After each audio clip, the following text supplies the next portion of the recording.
Very excited to have you, Linda, joining us today on this very interesting topic. We have this very famous saying in English language, the last but not the least. And I think that's just exactly what we wanted to do. We wanted to have small fireworks at the end of our conference. And I think that, thinking fast and slow is an amazing topic to close this conference. Linda, the stage is yours. Take it away. So thank you. I love being the fireworks at the end. I love being last but not least. So I'm hoping that you can all see my slides and that you can hear me and that we will have some time at the end for questions. You'll notice that none of these slides have any copyright.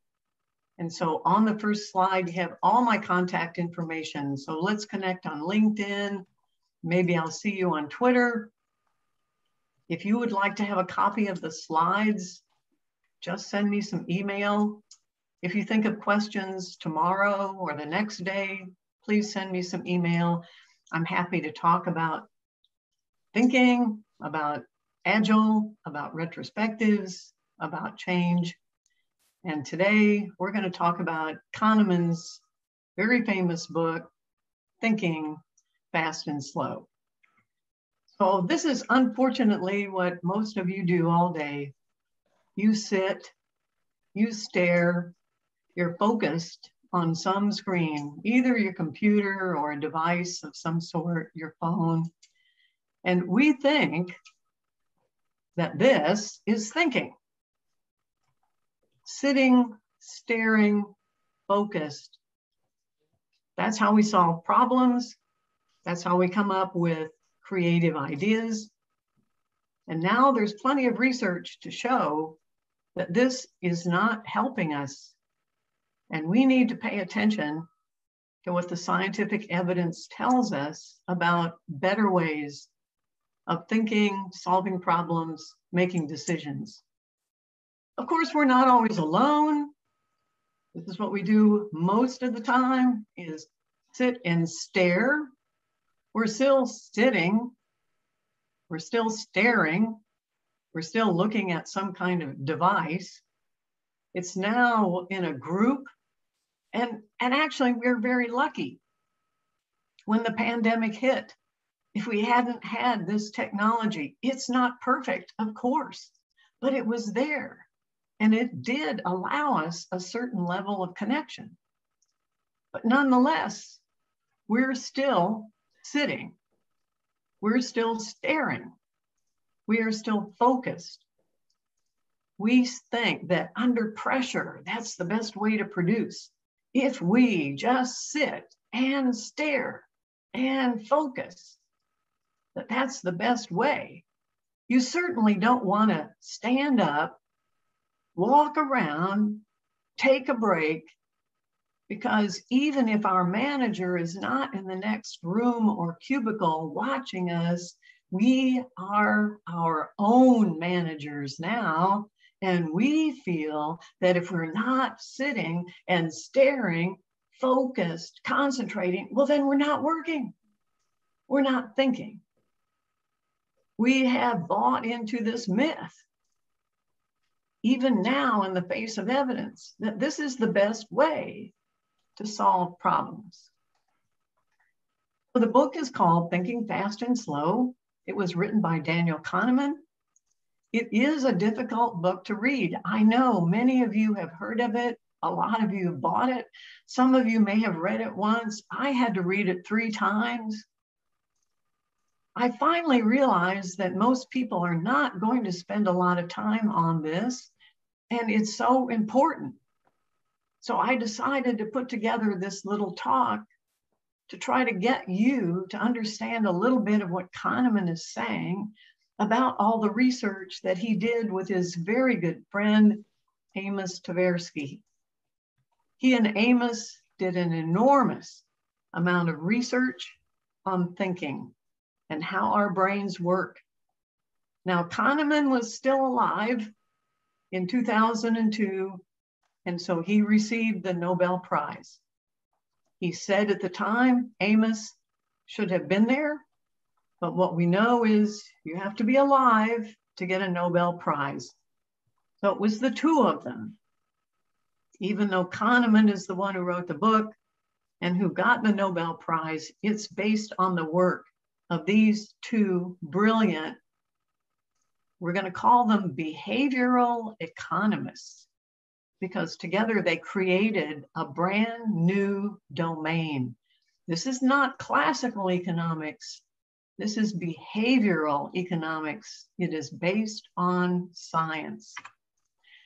Well, I'm going to try to summarize that for you. I'm going to try to give you a few tips, something useful that you can take away. What we know about software development is that we do not do science. We never do randomized, double-blind, placebo-controlled experiments. All we do is try new stuff. And we share stories. I'm sure that's what you've been listening to for the last 2 days. Stories are wonderful. That's how we really learn. We pay attention to stories. We don't really learn from science. Even scientists struggle to learn from science. Stories are very convincing, and we love stories. So I'm hoping that maybe you'll listen to a little bit of science at the end of the day, and that some of this might be influential, because since we don't do any science, we should pay attention to those who do. And maybe it will help us. We need to be better at thinking. Kahneman's model is based on two pieces of our thinking modalities. This is not a physiological model. He wasn't interested in how it mapped to specific areas of the brain. He didn't really care whether he was talking about the prefrontal cortex or the cerebellum. He said, this is how your brain behaves. So they are called systems, system 1 and system 2. So we don't know where they are in the brain. We just know that your brain behaves as though it had two different modes of operation. So system 1 is what we might call the unconscious. That's the fast part. Remember thinking fast and slow? System 1 never sleeps. It runs 24/7. It's the automatic, intuitive, fast piece of your thinking. It's an amazing part of how we think. It can multitask. It remembers everything, all your expertise. Anytime you have learned enough about playing an instrument or participating in a sport or learning a programming language or whatever your domain is, all your expertise resides in system 1. Look how fast it is. It's been clocked, measured at about 11 million bits per second, pretty fast. And almost everything we do in the area of thinking, problem solving, creativity, innovation, almost all of it comes from system 1. The problem is it's unconscious. Unconscious. That means we can't access this information directly. We have to have some way of opening the door to say to system 1, can you help me? I know you have an enormous amount of information and you make things so fast, but can you tell me? Can you help me out? That's the problem with system 1. Now, the part of the brain that we can access, the part that does sleep, that wakes up with us in the morning, that begins to talk to us, that little voice in your head, that is system 2. That's your conscious mind, the part that pays attention. That's what you're using right now to listen to me. Unfortunately, we get stuck there. And it's the slow part in thinking fast and slow. This is the slow, logical, linear, step by step. It's the part of your brain that can't remember where you put your phone when you lose your keys. It doesn't remember much. And look, the processing speed, we're down from 11 million bits per second down to 40. It's minuscule. It only contributes about 5%. But the problem is, this is the part of the brain that talks to us. It's the part we hear when we're thinking to ourselves. This is the voice we pay attention to, and therefore, we think this is thinking. We got it backwards. The scientists say you could almost consider this as an iceberg. We know most of the iceberg is below the water. The part above, well, this would be system 2. And this big part below the water, well, that would be system 1. Now, the problem is, as cognitive scientists learn more about the behavior of system 1 and system 2, they have changed this model. And they now say, well, not quite. You see this little snowball on top of the peak on the right? This little tiny snowball up here, that's really system 2. And the rest of this, above the water and below the water, all of that is system 1. System 1 is enormous and powerful, and we don't really use it. System 1 has some problems, and that's what Kahneman pointed out.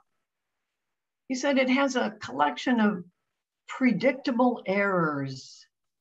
They're called heuristics or biases. I understand at this conference you had a little workshop on cognitive bias. Yes, that's true.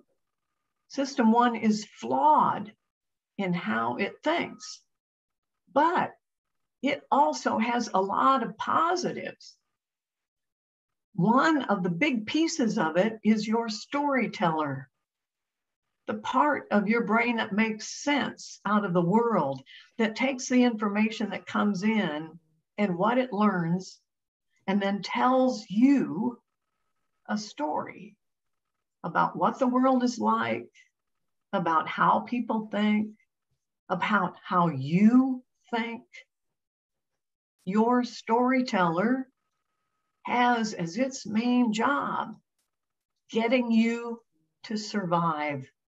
It's not about telling you the truth. That's really hard for a lot of people to realize. Your storyteller is often not telling you the truth. The job of your storyteller is to get you through the day. It wants you to survive. In fact, all of these problems with system 1 are there because they helped us survive. And most of the time, they do a very good job of helping us. Now, yes, we have these cognitive biases. Most of you know many of them. If you just search on cognitive bias, you will see an enormous list of these predictable errors that we make. I think these are the 3 worst. The first one is confirmation bias. Once we believe, and I'm talking about deep-seated, serious belief. Once we have a deep-seated, serious belief, then we will distort reality to fit that belief. Our storyteller will make sure that anything we hear, anything we read, anything that we take in as information, and remember, System 1 does a good job of bringing in lots of information for us, that it all fits. We don't like things that don't fit. And that brings us to the second bias. It's really hard for us when we really care to look at both sides of something. So the best example of this, of course, is religion. If you are religious and you believe in God, it's very hard for you to, at the same time, consider, well, there might not be a God. It's physically painful for us to do that. And so we will do almost anything to resolve that. So the storyteller makes sure that we don't run into those problems. It will say, oh, that information from physics about the creation of the universe, well, that wasn't really well studied. They're not really sure how the world was created. No, our story is better. And then finally, the last of our really serious cognitive biases that gets in the way all the time is called naive realism. When we run into people who don't agree with us, we think that if we just explain it to them, if we just give them the reasons, if we just tell them why, logically why, then they will see that and they will agree with us. It should be so easy. And that's the first thing we do. If we run into somebody who doesn't agree with us about something that we really care about, we begin immediately to explain it. And it doesn't work, does it? So these are our limits. Our storyteller makes us feel that we see reality clearly. It's hard for us to recognize that maybe our version of reality is distorted. And so we overestimate what we know and what we see. We also don't like randomness. We want things to make sense. That's the job of the storyteller, make sense out of what is happening. So you can see all of these things have survival benefits. They are all good for us. They keep us going, believing that we do understand and that we see clearly. It gives us the impetus to move forward, make progress. There are, in other words, good adaptive reasons for why we have this distortion in our way of thinking. So if you have read Thinking Fast and Slow, you know all this.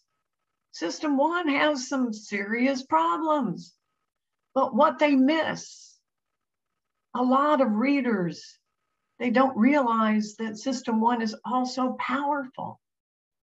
It's huge, it's fast, it has all your expertise. And so people who do make it through Kahneman's book throw away System 1, saying, oh, well, it has all these cognitive biases, and I prefer to use my System 2 anyway. And that's not the point. The research since is all about how we do use System 1 and how we can be better. Kahneman himself says, I know these things are bad. I know System 1 is flawed. I can see it in myself. A lot of people read Thinking Fast and Slow, and they hope that they will be better because of it.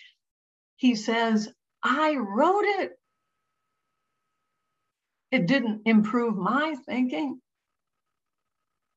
These are deep-seated, powerful flaws, almost impossible to change. So we're stuck with them. System 2, our savior. This is the logical, slow, rational piece. Whenever we talk about paying attention, about concentrating, about making a decision, about taking action, the problem is, and right before this talk, you had a little break, and that's good because it can only run for about 50 minutes, actually 40 or 45 minutes. It can't focus. It gets tired. It uses energy. It's physical in the energy it requires. System 1 takes almost nothing. System 2 is an energy hog, and we cannot force it. If we think we can force attention, it will, on its own, take a break. That's why in the middle of doing some kind of focused work, you'll often realize, my mind is wandering. I'm now thinking about what I'm going to have for lunch. Well, that is System 2's way of taking a break anyway. So if you think you can sit and stare at your screen for 6 hours, you are wrong. System 2 will take a break all on its own. You are not in control of that. So we do use System 2 to learn. In the beginning, when we play an instrument or learn a new sport, we have to practice. And that's done consciously, step by step, working on technique, deliberate practice. And when we do deliberate practice, that makes sure that we at some point can move that technique, that skill, that knowledge over to System 1 so that we don't have to use the very expensive System 2 to do that. That's how we learn to walk. As babies in the beginning, we had to focus, concentrate, take a few steps, fall down, get up, take a few more steps, fall down. That's how you learn to play the violin or the piano. That's how you learn to play soccer. Little steps, falling down, try it again. Deliberate practice. And then after a while, you found you could just do it. You could just drive the car. You could just walk. You could just ski. You didn't have to think about it. System 1, the automatic, unconscious, took over. And now System 2 could think about something else. That's why you can walk and talk at the same time. System 1 is in charge of walking now. You don't have to think about it. In fact, if you want to get in the way of your performance, playing the violin or walking, think about it. Think about how you put one foot in front of the other, how you shift your weight, and now you almost can't walk if you have to analyze it or think about it. If you're in the middle of a performance of any kind, playing an instrument or a sport, if you start to analyze it, you're going to get in the way and you're going to what's called clutch. You're not going to be able to perform as well. System 2 is too slow. Now, Kahneman's model is a model. Right now, it works pretty well. It's not going to be the end, I think. I like it. George Box, the famous statistician, said all models are wrong. Some are useful. And Kahneman's model is useful. We know we didn't map to the brain itself. So And in fact, we know most of the brain does most of what you do. We can see that in an fMRI. It's not that only some parts of the brain do some things. So I'm going to introduce another model that I think works well with Kahneman's, and just so you don't get stuck with system 1 and system 2. This is from the research of Jonathan Haidt, who's another behavioral scientist. And his work was not popularized until Chip and Dan Heath wrote a book called Switch. And in it, they described his model. So instead of system 1 and system 2, they say you could think of the mind as operating like a rider on an elephant. So clearly the rider, that's system 2, the slow, linear, rational part of your mind. The elephant, that's the big, slow, fast, make automatic decisions. What I like about this model is that it also includes, because I think it's important, the path. Where are you? What are you doing? The path influences the elephant. So the path in Jonathan Haidt's model is where the elephant is going. And we know that the elephant will usually take the easiest path. In fact, that's what you should do if you find yourself talking to someone who doesn't agree with you. Talk to the elephant and make the path, the chosen path, the way you want the elephant to go. Make that as easy as possible. Don't try to logically analyze the situation and convince the rider. No, make life easier for the elephant. It's a pattern from a book I wrote with Mary Lynn Manns. It's called Easier Path. So now I'm hoping you can go back and forth. You can think about system 1, or you can think about an elephant, or you can think about system 2, or you can think about a rider. And don't forget, the path is important. So system 2 runs on glucose. It takes an enormous amount of energy. We know that when you're really hungry, if you haven't had enough to eat over the course of the day, then you lose your ability to make good decisions. You can measure that. That's why if you're on a diet, you do pretty well earlier in the day, but now if you try not eating so much for lunch, well, now you're not feeding your system 2. And by the time you get to the end of the day, you are not only physically tired, but your system 2 is exhausted. And now you begin to eat, and it's harder to stay on your diet. System 2 uses about 25% of the energy you take in. That's an enormous amount. We can see the correlation between blood glucose and your ability to solve problems. So in English, we say, pay attention. Using system 2 is costly.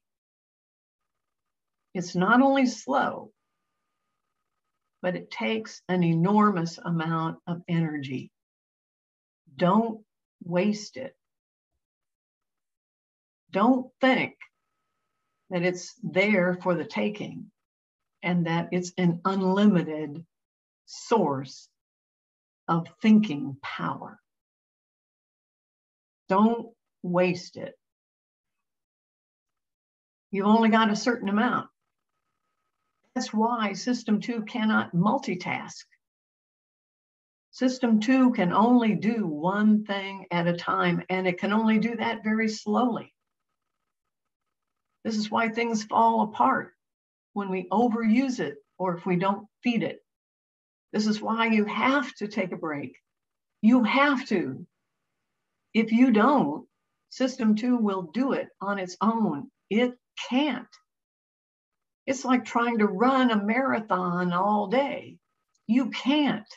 You physically can't. do it. You can't force system 2 to keep on going without taking a break. Now, since you talk to system 2 all day long, you tend to believe that it's in charge. If we use the elephant model, the rider tends to think that the rider is in charge, but we know that's not the case. The part of our brain that runs the show, and that includes monitoring your heart rate, your blood pressure, your levels of hormones, the part that makes all of your decisions. That's system 1. In fact, system 2 didn't even appear evolutionarily until later. It's new. We got along perfectly well without it for most of our history. System 1 is in charge. That's where your decisions are made. That's where your creativity lies. But if you think system 2 is doing that, that's because your storyteller is putting that together in a little narrative for you so that somehow system 2 begins to believe that it's in charge when really it is not. So here's the first thinking rule. Now you have a little science, so don't do it. Don't waste system 2. Don't spend time consciously thinking about things that are not important to you. Let's learn a couple of things. First of all, not to do it in the first place. And secondly, if we do have to do it, let's see if we can hand over most of it to system 1. I saw this little quote that professionals spend an average of 9 minutes trying to decide what to wear every day. Now, maybe that's important to you, what you're going to wear. For me, it is not. That's why I love Zoom meetings. For me, it's the black t-shirt on top. So I know I'm not spending 9 minutes. That must mean maybe of my 1 minute, somebody else is spending 17 minutes deciding what to wear every day. That's 17 minutes, a big chunk of their system 2 limited time. That is not what you have every day to spend on something important. Don't waste it. We know that system 1 is, well, it's almost like magic. So before I was a computer scientist, I was a mathematician. And I know that I spent a lot of time trying to solve problems, mostly theorems of various kinds. And at night, I would be so tired of working on the problems, I'd go to sleep. I would give up. I would say, I can't work on this anymore. I would wake up in the morning and in the shower, bingo, suddenly the solution would appear.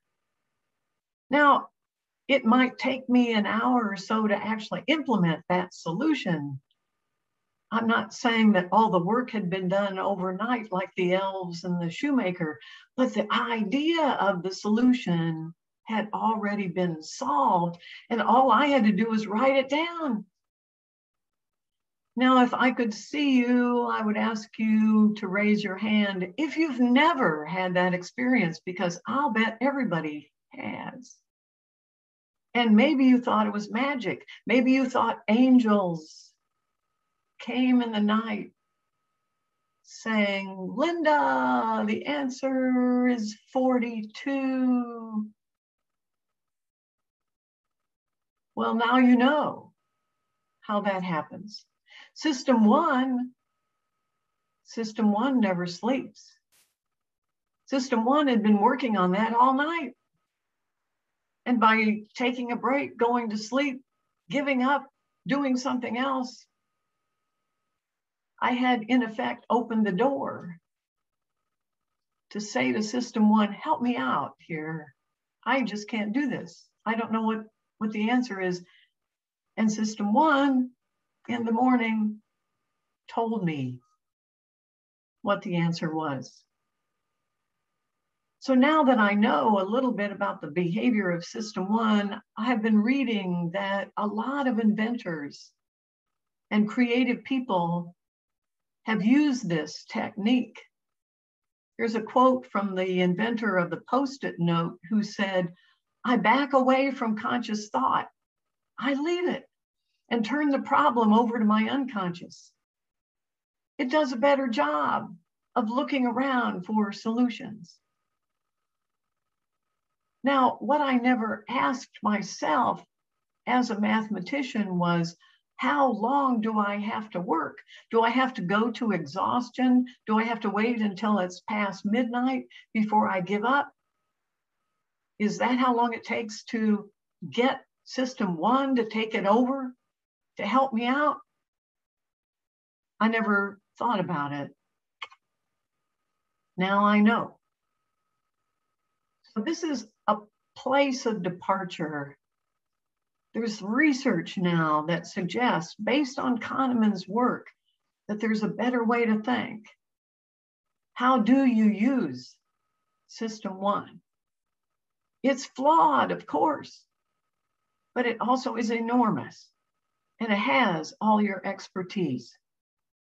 So I've been doing this for the last 3 or 4 years. It's changing. I'm learning. I'm going to hand it over to you and let you experiment. So if I ever run into a problem of any kind, if I can't solve it right away, then I leave it. So step 1, do I really know what the problem is? Sometimes I say it out loud. Sometimes I physically write it down with a pen and paper. Do I know enough? Do I need some more information? Got to be careful. Don't get stuck here. This is called analysis paralysis. Don't spend an enormous amount of time gathering data.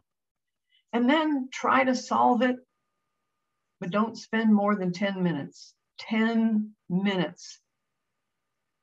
If the answer isn't forthcoming, then leave it. This is called, by the behavioral scientists, incubation.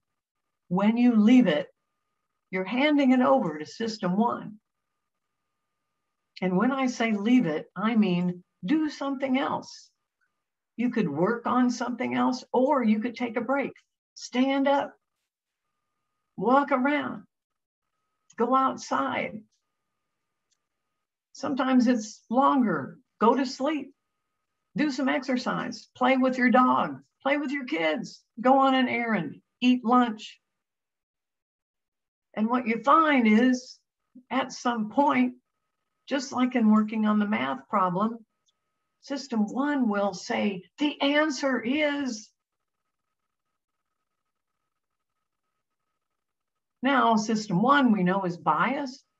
Sometimes the notions, solutions, ideas are not the best. System 2 can examine those, say, well, I don't know, I'm not that happy with it, and go through this process again, iterate. Maybe I do need a little more information, but I now never spend more than 10 minutes.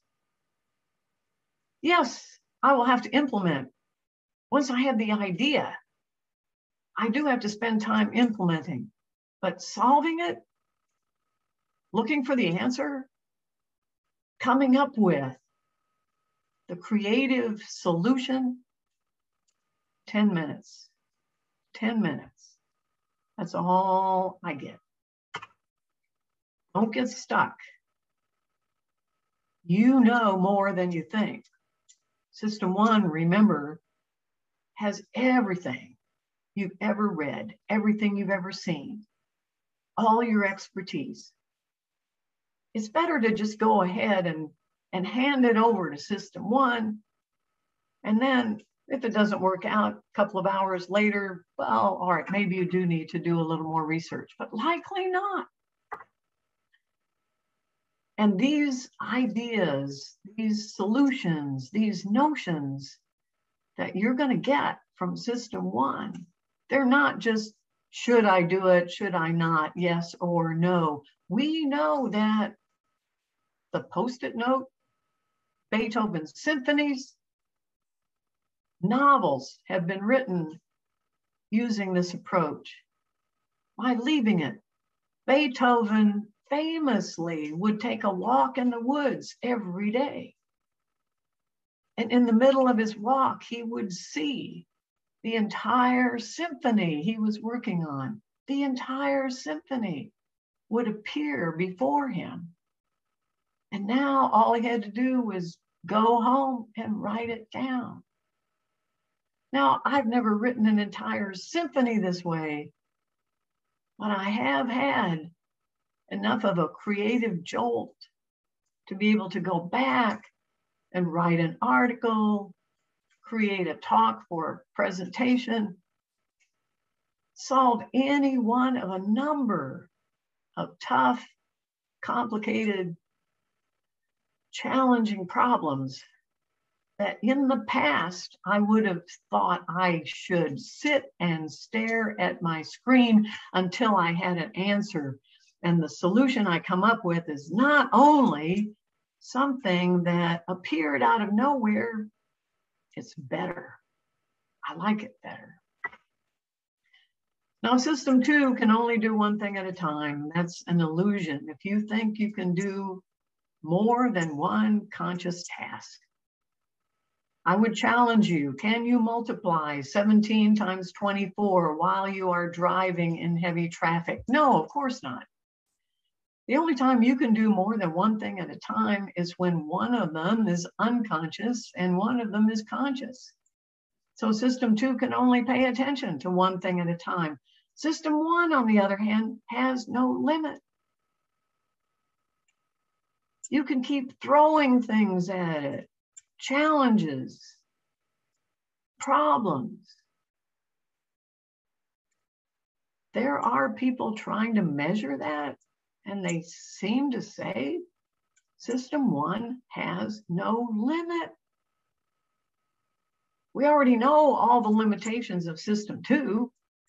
Can only go for about 45 minutes, uses an enormous amount of energy, is only rational, logical, slow. System 1 is amazing. Yes, it's flawed, but it's underused. Of course, you're stuck using system 2 for certain kinds of things. That's what you do when you read. You're doing it now. If you're taking notes on a talk, if you're practicing when you learn something, deliberate practice. You go to a meeting, you have to pay attention. Anytime you pay attention, you're using system 2. Of course, it is useful. But right now, we're exhausting ourselves, overusing system 2, and we never do nothing. That is, whenever we do have a spare moment, whenever we do take a break, whenever we do stand up and walk around, the first thing we do is pick up our phone. We never just let our minds wander. It's called daydreaming, mind wandering. And it's done by a very small piece of our brain. We do know where this happens. It's called the right temporal parietal junction. It's also the part of our brain that is involved in creativity and innovation. And the disturbing thing that neuroscientists tell us now, because we never do nothing, this part of our brain is shrinking.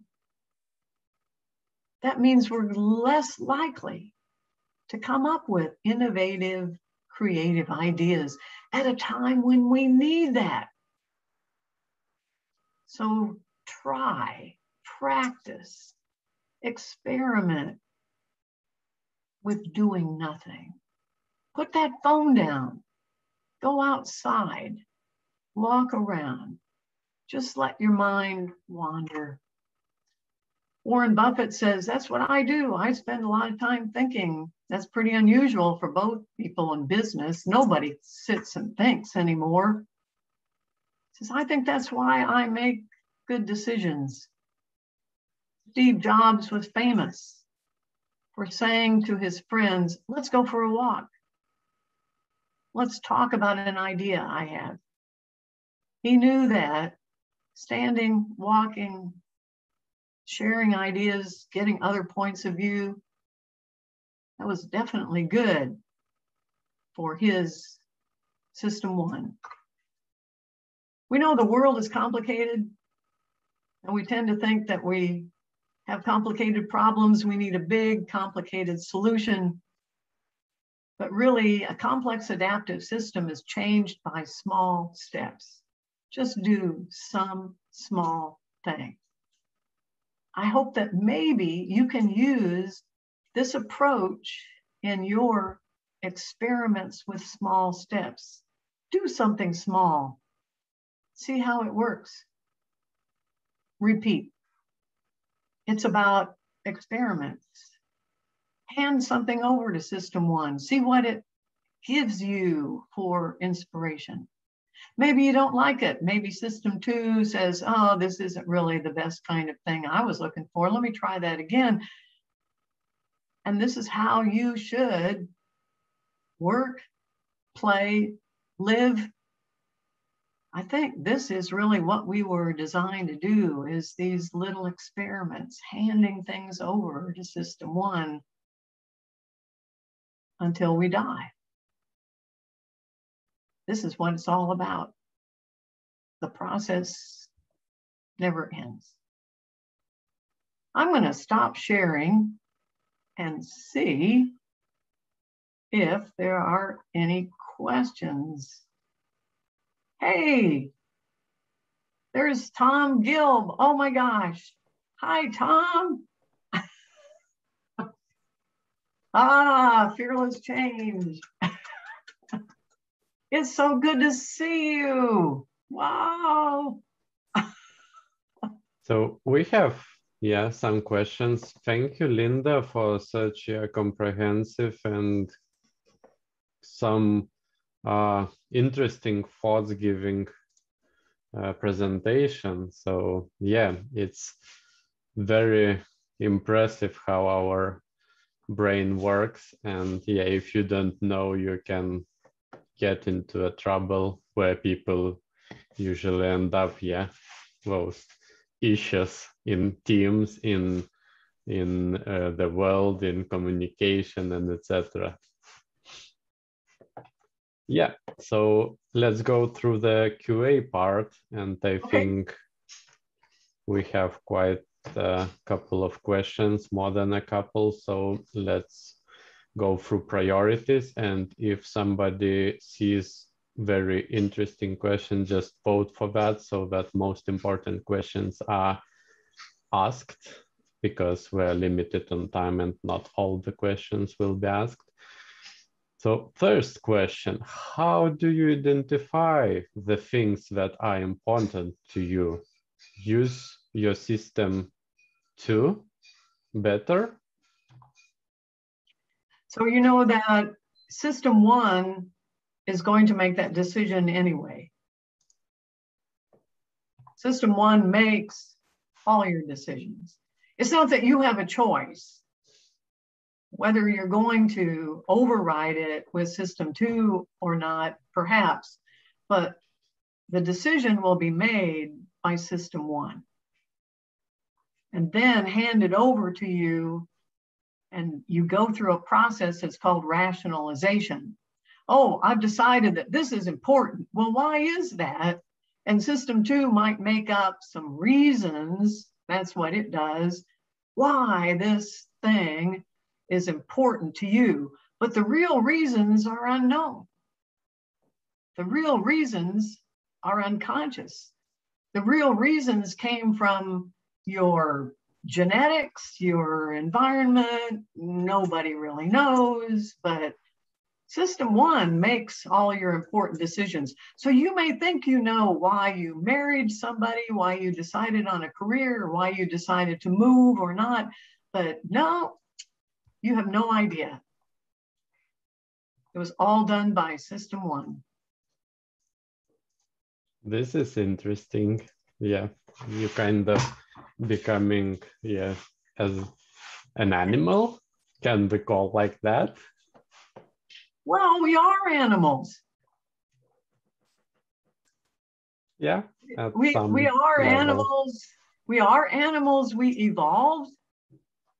We evolved from a whole host of other humanoid creatures who developed along the way. And now we have the illusion that somehow we don't have any connection to other animals. I think it's gotten us into trouble, believing that we're in charge of the world and that we are not animals, so that we don't have to think about the fate of the other species on the planet. That's a dilemma that maybe has come from our storyteller. I'm not sure, but you know, I'm not a biblical scholar, but I think there's been a mistranslation.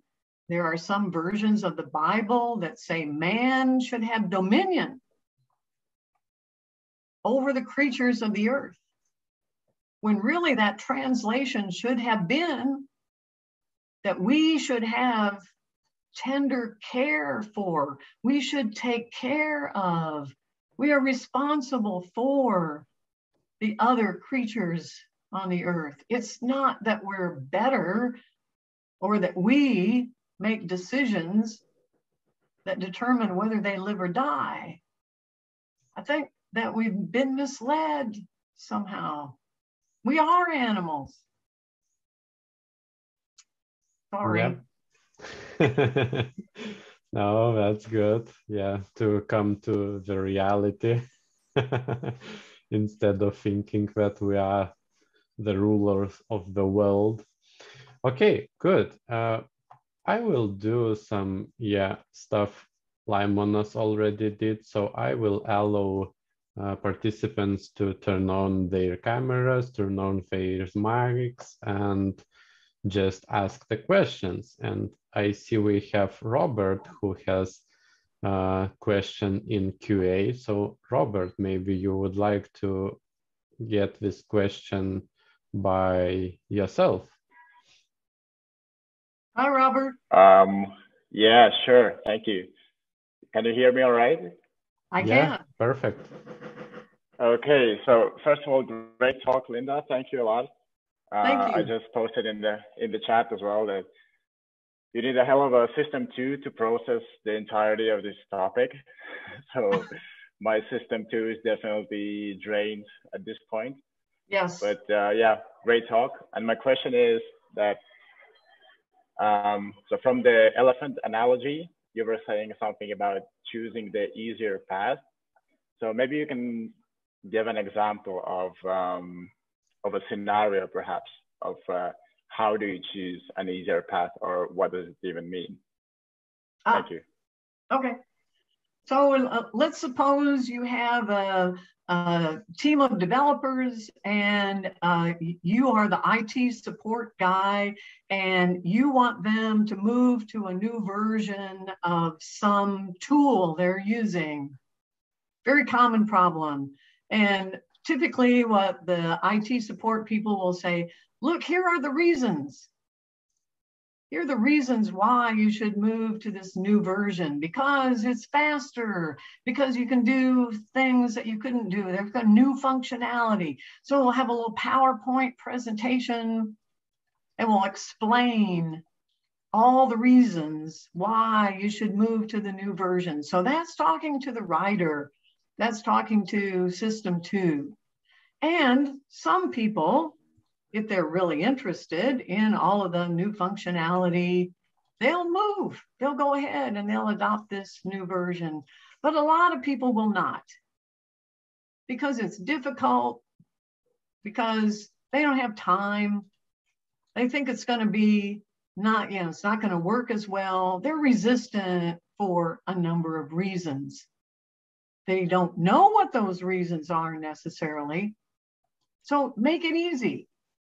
So one of the things that you could do is say, all right, for a limited time only, IT support will come in and it will update it for you. You don't have to do anything. We will take care of everything for you. You won't have to do anything. It's not like we're going to send you a list of 97 steps that you have to take to update this version, and then you're going to struggle with it and you won't know it. No, we'll do it. We'll do everything for you. It'll be so easy. So just make it easy for a lot of people, and even in the face of reasons. So right now in the United States, we cannot get a lot of people to be vaccinated. And what we're doing is arguing with them. We're saying, you must get vaccinated. Look at the data. Here are all the reasons. When really they've seen that if they just go into a workplace on a particular day and they say, we're going to be in your workplace, you don't have to make an appointment, you don't have to go anywhere, we will give you the vaccination on Tuesday, they'll do it. No matter what they say the reasons are. Reasons often have nothing to do with why people decide one thing or another. They're just the things that your storyteller made up or that your system 2 put in place to rationalize. Just make it easy for them to do whatever it is that you want them to do. To be vaccinated or adopt the new version, or just make it so they don't have to do anything. Is that okay? Is that good, Robert? Yeah, thank you, Linda. Yeah. So Okay. basically, I'm going to have to take a sales course now to be a great salesman. This is Thank about you. sales. This is about sales. We are all salespeople. And even if you never step outside your family, if you want your family to try broccoli for dinner or watch a movie, or anytime you try to influence people to do anything, you are in sales. And the only tool that we have in our toolbox right now, most of us, is logical argument. And that doesn't work. That is not influential. So you need a better way. You should take my class on influence strategies. Yeah, please share any information on your classes. Yeah, I think it's a good opportunity to learn something. So yeah, I think you can share with us organizers, and we can share with everyone else when you are having those classes, because I think it's should be interesting thing to listen and to learn how to influence in good way, not bad way, I guess. Yeah. Yep. Because yep. Cool. One more question. So there's no such thing as free will. Oh, I'm sorry, I asked this question, but maybe Ignas Ligionis would like to elaborate more on his question and can turn camera on and voice on. So Ignas, are you with us, or it's okay for me to ask this question? Okay, I don't see him. So yeah, it seems like there is no such thing as a free will. Yeah, right? Well, that is a difficult question. And there are a lot of behavioral economists and cognitive scientists who debate that.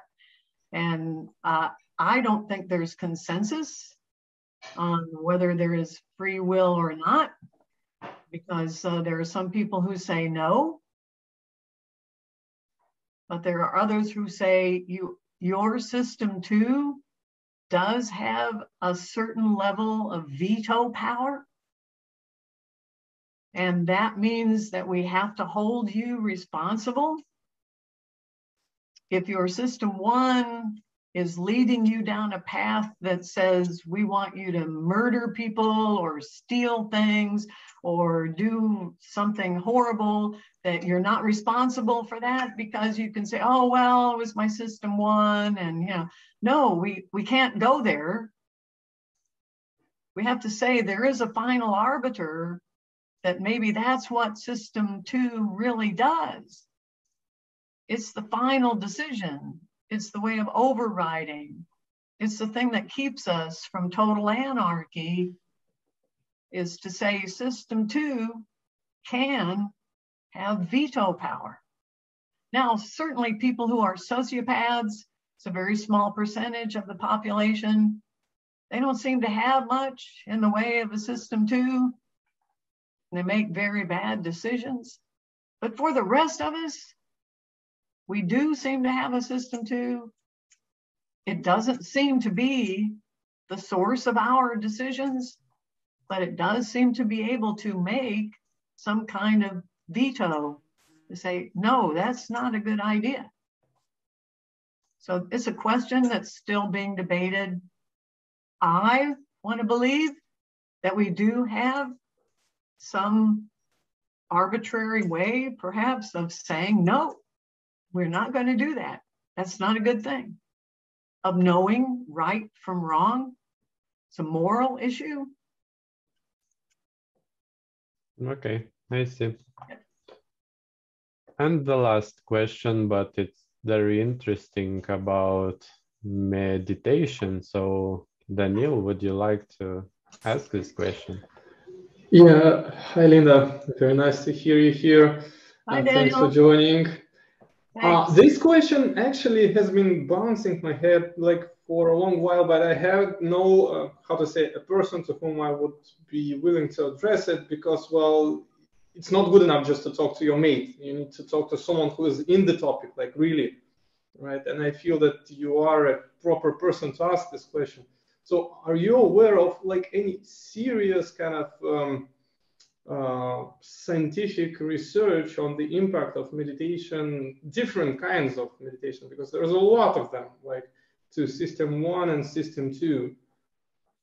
Yeah, there is a lot of research, and what we know about meditation is it is a way, because that is a serious concern, is if there were a better way of opening the door to system 1, so that now you wouldn't have to go through the gymnastics of saying, all right, I don't know how to get an answer out of system 1 other than by taking a break or going for a walk in the woods or playing with my dog or whatever. There must be a better way. And certainly people who do meditate, serious meditators, can not only access their system 1, but they can control their blood pressure, their heart rate, all of those physical processes that under the control of system 1, they seem to be able to sort of, it's like a handshake, can reach in, and actually they don't know how they do it necessarily, but they are able to do that. So yeah, there's a fair amount of research now looking at people who are serious meditators and what kinds of communication they seem to be able to have with system 1. It takes an enormous amount of practice, of deliberate practice, in order to be able to do that. But they can do that. So we should, you know, if we all knew more techniques, I don't know if you've ever been hypnotized, but it's the job of a good hypnotist to bypass system 2 and directly speak to system 1 to get you to be less anxious, less depressed, remove phobias. I mean, there are ease pain. There are lots of things that a good hypnotherapist can do simply by saying to system 2, okay, you go away now, and I will just talk directly. I'll have this conversation with system 1, and we'll work out whatever this problem is. That I think there should be hypnotherapists on the staff of every hospital, or in, I'm a musician, I play a lot at hospice, which is the care for the people who are dying. And many of those people are on serious medication. If instead, if they had a better way, using hypnotherapy or meditation or something that would ease this transition period. So they're all dying. But what a horrible way to die. So medicated that you don't really know that people are around you, that you might be hallucinating, that, you know, we're trying to be kind to these people, and maybe that's not the best way. But also realize these are all good intentioned people. We are all doing the best we can. It's just that we are sort of living in the Middle Ages in a way, where we would use leeches for bloodletting, and we didn't really understand about germ theory or antibiotics. And these are early days yet. So we're definitely still learning. Yeah, so sometimes I kind of feel that we are trying to reinvent the wheel, in a sense that a lot of these good practices were invented in Eastern civilizations, like, I don't know, thousands of years ago. And we are trying to reinvent that. Yes. And that's somewhat sad, as in a sense that we could just learn instead of trying to reinvent the wheel, you know. Yep. Yep, exactly right. And we tend to throw away everything when we move on. But what we don't really do a good job of is some of it should be thrown away. And I mean, like washing your hands. Washing your hands is good. And so when we learned how to do that, we said, okay, well, that must mean everything else we were doing at that time was bad, so we don't want to do that. And now it's very hard to decide, well, you know, the baby and the bathwater, what should we throw out and what should we keep? So at least I think we are making progress. We are learning. There's a lot of research now on placebos, which at one time were thought to be, well, deceptive practices. We shouldn't use that. When really most of medicine, until maybe even the 1940s, most medicine was placebo. So we are getting better, I believe. I'm optimistic. This is great. Optimist at the end of a conference is really good. I'm glad we've gone through those depths, yeah, to the more optimistic guide for the end of a conference. So this is it. Thank you, everyone.